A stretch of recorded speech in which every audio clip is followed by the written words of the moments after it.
Welcome to Echoes of Faith, where stories of hope, grace, and redemption come to life.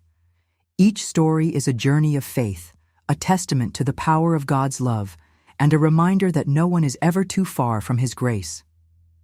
After her third arrest, 16-year-old Mariah Jensen is sent to a local church for community service.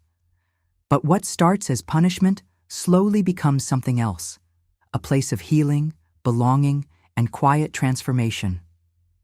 In this Echoes of Faith story, discover how grace meets us in the most unexpected places. The courtroom smelled like cheap coffee and old paperwork, something Mariah Jensen had grown used to. She sat slouched in the defendant's chair, black hoodie drawn over her face like armor. Her hands, stuffed deep into her sleeves, trembled just enough to betray her nerves. The judge, a middle-aged woman with glasses perched low on her nose, shuffled through the folder in front of her. "Miss Jensen, this is your third offense in under 12 months, shoplifting again, this time from an electronics store." Mariah's heart pounded. She stole a glance at her public defender, a young, tired man with a bad tie, who looked more nervous than helpful. The prosecutor snorted. She had over $100 worth of merchandise in her coat. "It's just headphones," Mariah muttered. The judge's eyes narrowed. "It's theft. And it's a pattern." The lawyer came to his feet. "Your Honor, Mariah's home situation is difficult. Her mother works nights, no stable supervision. She's not violent. We're asking the court to consider an alternative sentence." The judge exhaled through her nose. "Miss Jensen, if I see you in here again, I won't be so lenient." Mariah stared at a spot on the floor. Better than looking at the eyes judging her from the gallery. "I'm assigning you 60 hours of community service," the judge continued, "to be served at Grace Fellowship Church. I believe they have a youth mentorship program. You'll report twice a week, beginning Monday." Mariah blinked. "A church? Seriously?" she said before she could stop herself. "What am I supposed to do there? Pray the bad out of me?" The judge raised a single eyebrow. "You might be surprised what changes in the right environment. Court is adjourned." The gavel came down with a dull thud. Mariah didn't flinch. Relieved but confused, she left the courtroom wondering what anyone expected her to do in a church. On Monday morning, Mariah stood outside Grace Fellowship Church, staring up at the stained glass windows that caught the morning light. She pushed through the heavy doors, expecting judgmental stares. But none came. The church smelled of incense and polished wood, a stark contrast to the sterile courtroom. She hesitated until a short, dark-skinned woman in her 60s approached with a soft smile. "You must be Mariah. I'm Pastor Jean, the coordinator of the youth mentorship program." Mariah grunted. "You the one babysitting me?" Pastor Jean didn't miss a beat. "I'm the one who'll put you to work. Yes." Mariah followed her into the fellowship hall, where a dozen kids sat on a carpet circle with markers and construction paper. The air smelled of glue, graham crackers, and something oddly warm. "They're working on posters for this month's theme, Kindness in Action," Pastor Jean explained. "You'll help where needed. Set out supplies, guide games, lend a hand." "Do I have to talk to them?" Mariah asked. Jean laughed. "Eventually." The first sessions passed like a slow-moving punishment. The kids were loud, clingy, and completely uninterested in Mariah's silent glares. One girl asked if Mariah was a grown-up or just tall. Another offered her a sticker and called her Miss Hoodie. Mariah stuck it out. At least it wasn't jail. She could count hours like stitches in a wound, temporary, ugly, and soon to be gone. Then came Jalen.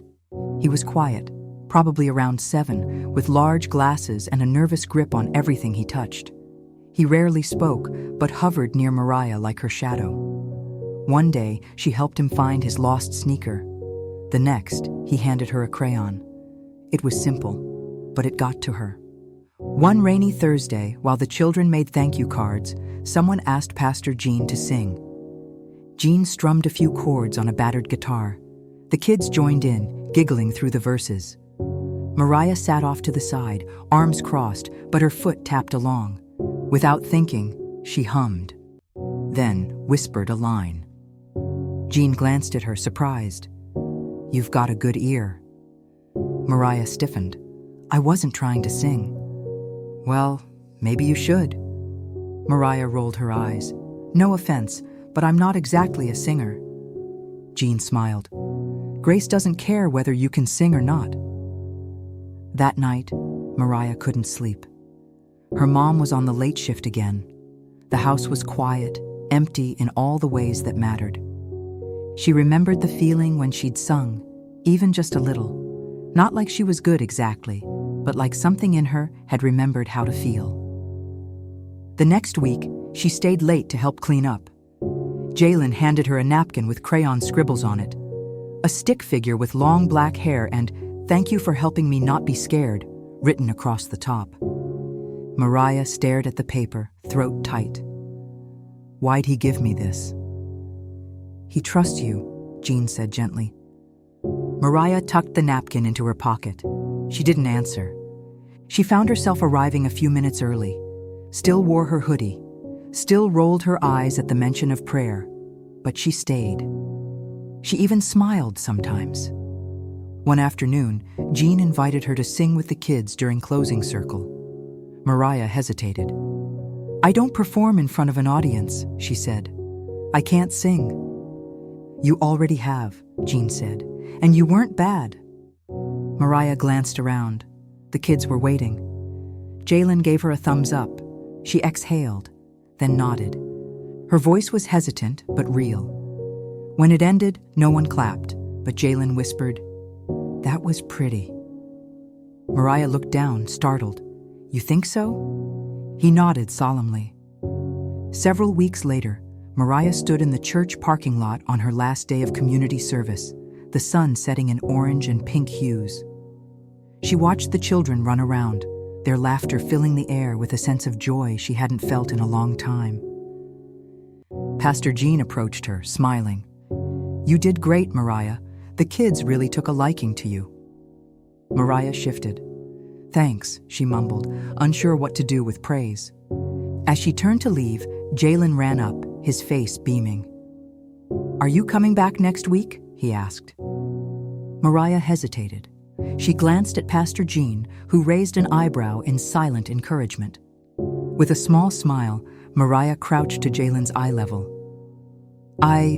I'll try," she said, surprised by her own sincerity. Jalen grinned and hugged her tight. As he ran back to the group, warmth settled in Mariah's chest. Foreign, but not unwelcome. She turned to Pastor Jean. "Thanks for giving me a chance," she said, the words strange but comforting. Jean smiled knowingly. "You're welcome here any time, Mariah. Remember that." With a nod, Mariah walked away from Grace Fellowship Church, her steps lighter than they'd been in a long time. Mariah came expecting judgment and found grace instead. Sometimes it's not the noise of second chances, but the stillness of compassion that saves us. If this story moved your heart, share it, and let grace echo forward.